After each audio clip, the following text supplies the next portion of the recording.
presentación. A continuación, me da mucho gusto presentarles al biólogo Jorge Mayorga, quien es el jefe del laboratorio de micología del Instituto Dermatológico de Jalisco y que nos va a hablar de los aspectos clínicos y mitológicos de la candidiasis versicolor. Bien, pues quiero, igual que todos, sumarme a los agradecimientos por parte de la doctora Benito, su equipo, y la invitación también que me hizo el doctor Arenas, así como también en particular las atenciones de Esperanza Cervantes.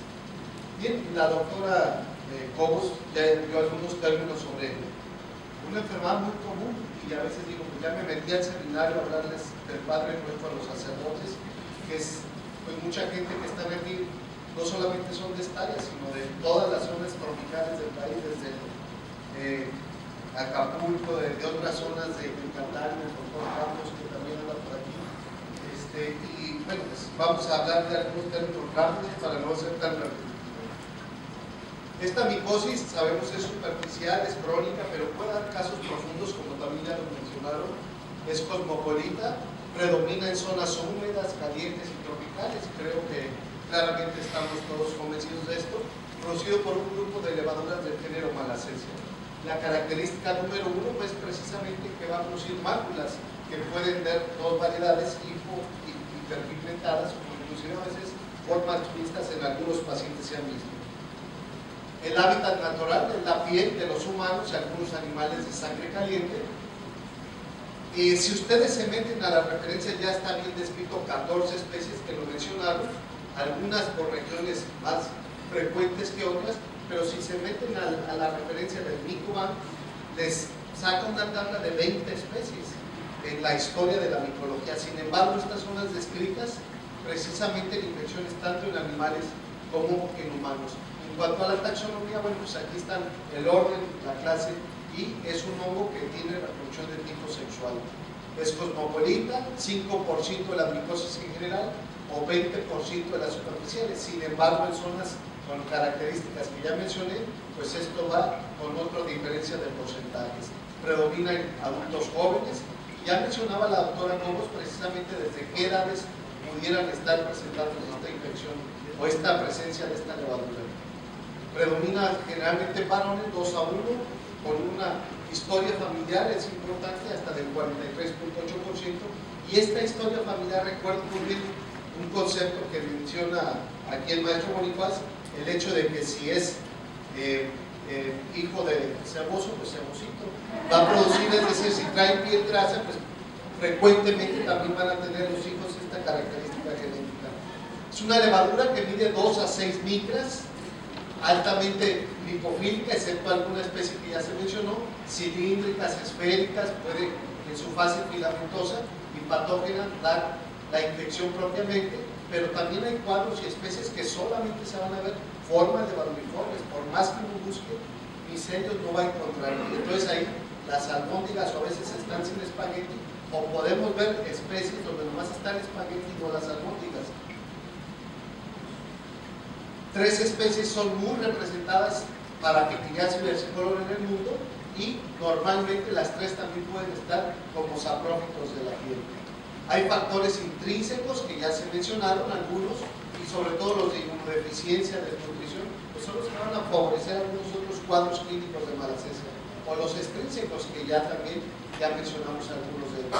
Lo más importante de esta levadura en muchas especies es que se transforme en micelio y de su forma infectante o patógena. Dentro de la patogenia, bueno, hay varias probabilidades. Primero, que la pared celular de la Malassezia activa la vía del complemento para una inflamación y por lo tanto un recambio epitelial. Tiene enzimas como lipasas que desdoblan triglicéridos en ácidos grasos libres. Estos dan irritación, por lo tanto una descamación que va a dar precisamente la actividad queratolítica, que lo vemos en esas pequeñas escamas o esas pitirias que favorecen la alcalinización, y por lo tanto se reproduce más esta levadura sobre todo en los queratinocitos. Por eso normalmente está en la capa doble. La producción de otras enzimas que tienen lipoxigenasa producen estos elementos que dañan e interfieren en la actividad celular para desarrollar esto.